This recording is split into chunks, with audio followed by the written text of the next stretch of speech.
Do you want to learn English in a fun and natural way? Listening to stories is one of the best ways to improve your English without even realizing it. In today's story, you'll follow a crazy, exciting day in Washington, D.C. And the best part? You'll learn real English, with useful words and grammar structures, just like native speakers use. Before we jump into the story, make sure to hit the subscribe button and give this video a like if you enjoy learning English this way. It really helps the channel grow and keeps us creating more free content for you. Alright, let's get into it. The day started like any normal Saturday. Leo, a 14-year-old boy with messy hair and endless curiosity, had one goal: to explore the city alone for the first time. His parents had finally agreed to let him go downtown by himself. They trusted him, but only if he promised to stay safe and take the metro back before evening. Leo couldn't wait. He packed his small backpack with a water bottle, his phone, a map, and a granola bar. He wore his favorite hoodie and a pair of sneakers that made him feel fast. As he left the house, the sky was cloudy but bright. The kind of day that made you feel like something interesting might happen. He took the metro to the National Mall. Everything felt bigger when you were alone. The buildings, the streets, even the sounds of the city. Cars honked, pigeons flew low, and tourists laughed in different languages. Leo walked with his head up, his eyes wide open. First, he visited the Air and Space Museum. He had always loved planes and rockets. He stood under a giant space shuttle and imagined himself as an astronaut. But after a while, he wanted something more real.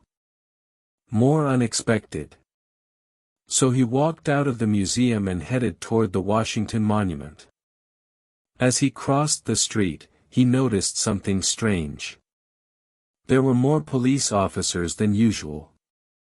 Some of them were standing in the middle of the road, looking serious.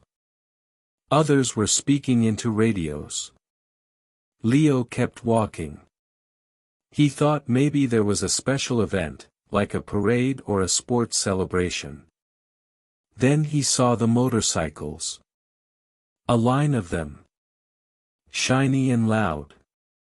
Behind them were black cars with dark windows. Everything moved in slow motion. The whole street was quiet except for the rumble of engines. Leo stopped on the sidewalk. He didn't realize it, but he had walked right into a restricted area. He was standing just a few steps from the curb. A police officer noticed him and began to wave him back, but it was too late. The motorcade was already turning the corner. One of the black cars stopped for a moment. Leo could see someone inside, but the windows were too dark. Suddenly, the back window rolled down just a little. A hand came out. It waved. Leo froze. Was that the president? Before he could even think, someone grabbed his shoulder. It was a Secret Service agent. The man didn't yell, but his grip was firm. He moved Leo quickly away from the street and behind a line of metal barriers. "You can't stand there," the agent said calmly, then turned back to the motorcade. Leo didn't argue. He just nodded, his heart racing. People around him were whispering. Some had phones out. One woman said, "That was the president. He waved at that boy." Leo didn't know what to feel. He looked around, trying to see if anyone was filming him. Maybe he would be on the news tonight. Or maybe this would stay a secret memory, something only he would know. After the motorcade passed, the police began clearing the area. People returned to walking normally, as if nothing had happened. Leo sat on a bench near the reflecting pool. He took out his granola bar but didn't eat it. He just sat there, thinking. The moment had been fast, but powerful.